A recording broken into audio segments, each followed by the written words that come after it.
بسم اللہ الرحمن الرحیم۔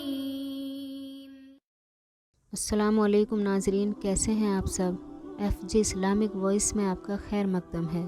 ناظرین، جو یتیم ہو جاتے ہیں ان بچوں کا درد، ان کی تکلیفیں کوئی چاہ کر بھی محسوس نہیں کر سکتا، بس ان کے درد کا اندازہ ہی لگایا جا سکتا ہے۔ لیکن یتیم سے ہمدردی، یتیم سے محبت اور یتیم کی کفالت کا جو اجر و ثواب میرے رب نے رکھا ہے، اس ثواب سے یقیناً ہر مومن مالا مال ہونا چاہے گا۔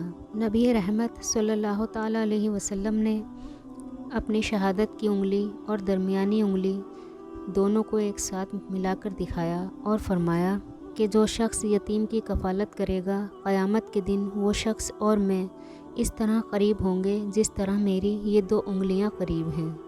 اللہ نے کتنا بڑا اعزاز رکھا ہے یتیم سے محبت کا۔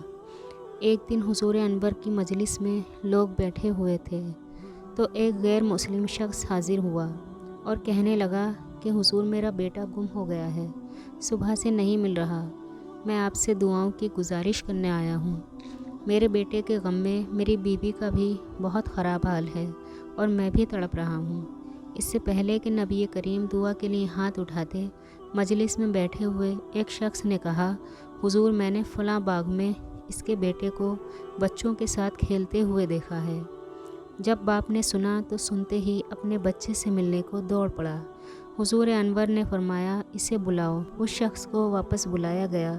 نبی کریم نے فرمایا کہ بڑی جلدی ہے۔ اس شخص نے کہا کہ حضور، آپ تو جانتے ہیں ایک باپ کے جذبات کیا ہوتے ہیں۔ حضور پاک نے فرمایا کہ جاؤ، لیکن ایک بات یاد رکھنا کہ جب باغ کے کنارے جاؤ اور تمہارا بیٹا بچوں کے ساتھ کھیل رہا ہو تو اسے بیٹا کہہ کر نہ بلانا، اس کا نام لے کر پکارنا۔ اس شخص نے کہا کہ حضور، وہ میرا بیٹا ہے، اگر میں اسے بیٹا کہہ کر پکار بھی لوں تو اس میں حرج ہی کیا ہے؟ رسول اللہ نے فرمایا کہ تم صبح سے بچھڑے ہوئے ہو، تمہارے سینے میں بیٹے کے لیے جذبات امڑ رہے ہوں گے اور تمہارے لہجے میں بہت زیادہ مٹھاس ہوگی۔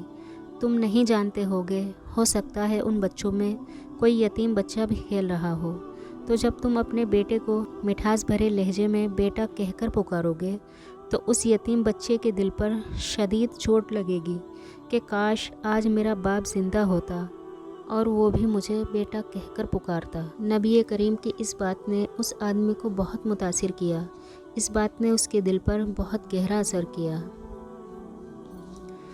اور اس واقعے سے وہ شخص گمراہی کے اندھیرے سے نکل گیا اور اسے اسلام قبول کرنے کی خوش نصیبی حاصل ہوئی۔ یہی اسلام کا مزاج ہے۔ فرمایا کہ بیوہ کے سامنے اپنی بیوی سے پیار نہ کرو، غریب کے سامنے اپنی دولت کی نمائش نہ کرو، یتیم کے سامنے اپنے بچے سے پیار نہ کرو۔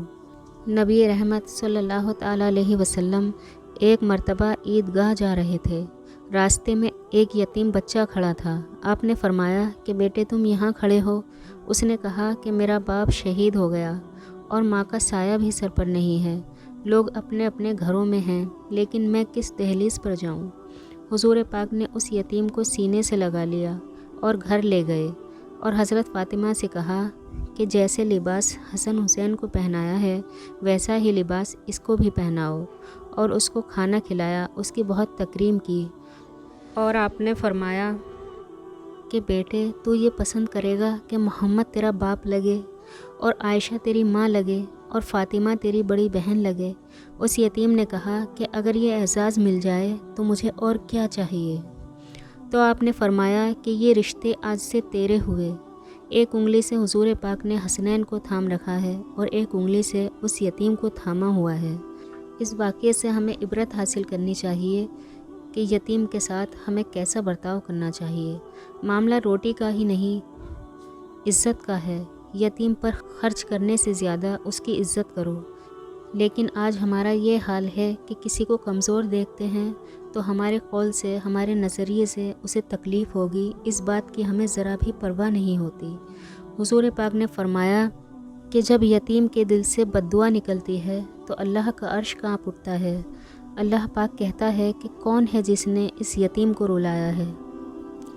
مظلوم، یتیم، مسلم ہو یا غیر مسلم ہو، اس کی بددعا سے بچو۔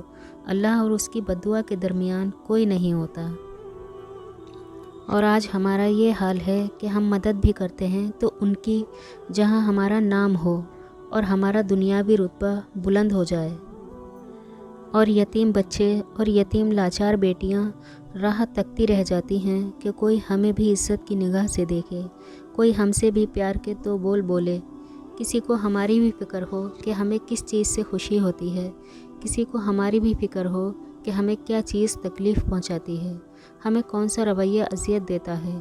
وہ راہ تکتی ہیں کہ کوئی ہمارے حق میں آواز اٹھانے والا میسر ہو جائے، مگر ہم اتنے سنگ دل، اتنے ظالم ہو چکے ہیں کہ ہمیں ذرہ برابر بھی احساس نہیں ہوتا، اور ہم یہی سوچتے ہیں کہ اگر ہم مظلوم کے حق میں بولیں گے تو ظالم سے تعلقات خراب کرنے پڑیں گے۔